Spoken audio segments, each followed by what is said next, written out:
Hi, my name's Caitlin Gilbertson, and today I'm going to be giving a speech on social media and adolescence. This is my audience.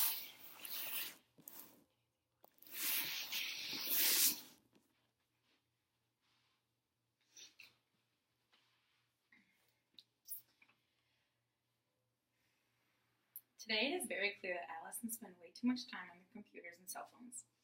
It seems like every time I walk into a populated environment, I can look around and I will always see at least one person on their phone. I believe adolescents should be limited to less time spent on social media and internet. Social media is time consuming and has many negative counterparts to going along with its so-called connectedness. It disconnects us and is unbeneficial for our health and much more. Time spent away from social media is good, and it will keep adolescents out of trouble and feeling less anxious. Overuse of social media and the internet can lead adolescents to different types of cyberbullying, anxiety disorders, and can cause problems in the realm of privacy. Not only does it do all of that, it also takes time away from face-to-face interactions such as human interaction with family and friends, but generates more screen-to-screen disconnections. Adolescents need off-screen time. It provides them with time to concentrate on important things in life, such as family, school, and work. Maybe even crack open a good book or do something productive. How does a nice family night sound? Everyone puts away their phones and enjoys a good off-screen LOL. Often people are on their cell phones because they feel disconnected, but a good night of games with dinner and people you love are exactly what they need to feel connected.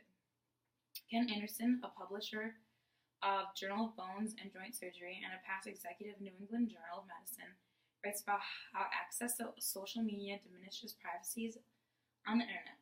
He states, social networks such as Facebook are based on sharing information, so anyone using a social network is automatically accepting infringements on privacy. Just by simply joining a social network, adolescents are voluntarily giving up privacy. Users are normally concerned with direct release of private information, but what it boils down to is bits and pieces of indirect information. I'm not talking about giving out cell phone numbers and home addresses directly, but things such as adding your location in a tweet or Facebook post, or talking about travel plans. It's things like that that can directly lead to house robberies or stalkings. People know where you are and what you are doing. Adolescents may not understand the amount of information other social media users get from that.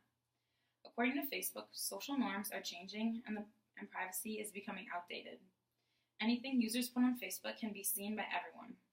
Privacy settings can only do so much. For example, a friend can post a photo of you tagging you or not, and any of their friends can see it, even if you aren't friends with their friends. If the photo is provocative, it can be harmful to people in different roles in life, like an employee, teacher, parent, spouse, child, friend, or neighbor. And what may be acceptable in one of those roles may not be acceptable in another. It can affect how others view people in certain roles. It is important for adolescents to understand how what can be posted on social media could affect getting jobs, internships, acceptances into programs. Social media has become a part of society, and everyone can look at anyone's profiles or friends and find things out. Adolescents spending too much time on social media and internet also brings up another issue. According to Dan Doug, who is producer in Anxiety.org, a copyright content maker and data analyst, says that various social media platforms that are popular today lend themselves to promoting anxiety disorder, such as social anxiety disorder and obsessive compulsive disorder. These disorders can cause several mental stresses on adolescents. Facebook is the best example of social anxiety disorder.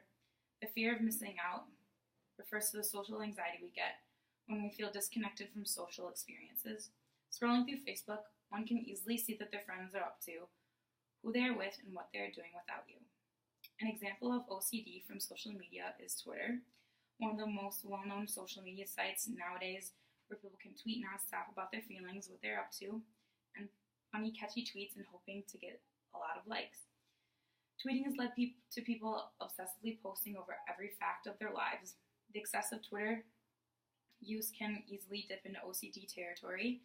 Users seem to find a relief when they get retweeted and gain new followers.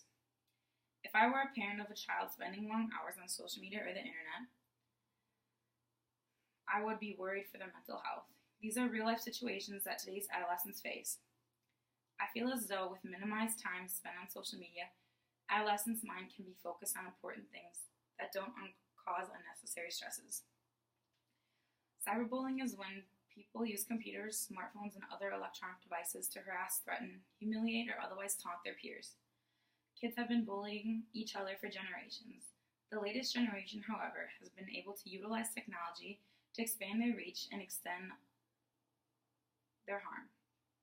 By definition, repeatedly making fun of another person online, or repeatedly picking on someone through email or text, or even someone who posts something online about another person they don't like, 25% of over 10,000 randomly selected 11 to 18-year-olds have been surveyed over the last 7 years have said that they have been cyberbullied at least in some point in their lifetime.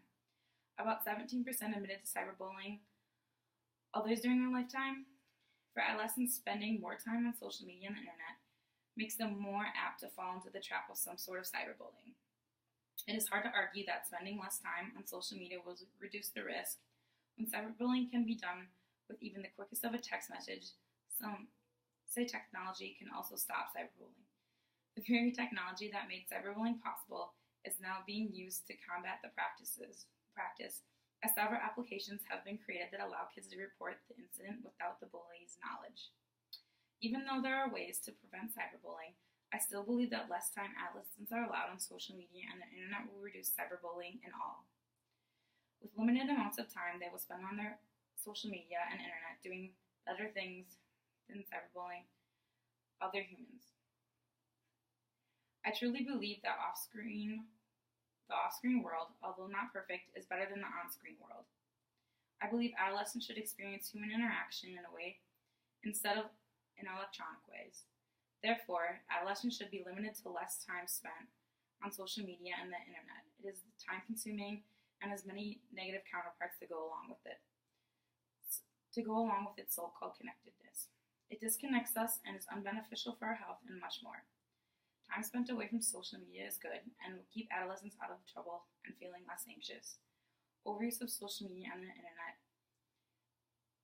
use can lead adolescents to different types of cyberbullying, anxiety disorders, and can cause problems in the realm of privacy.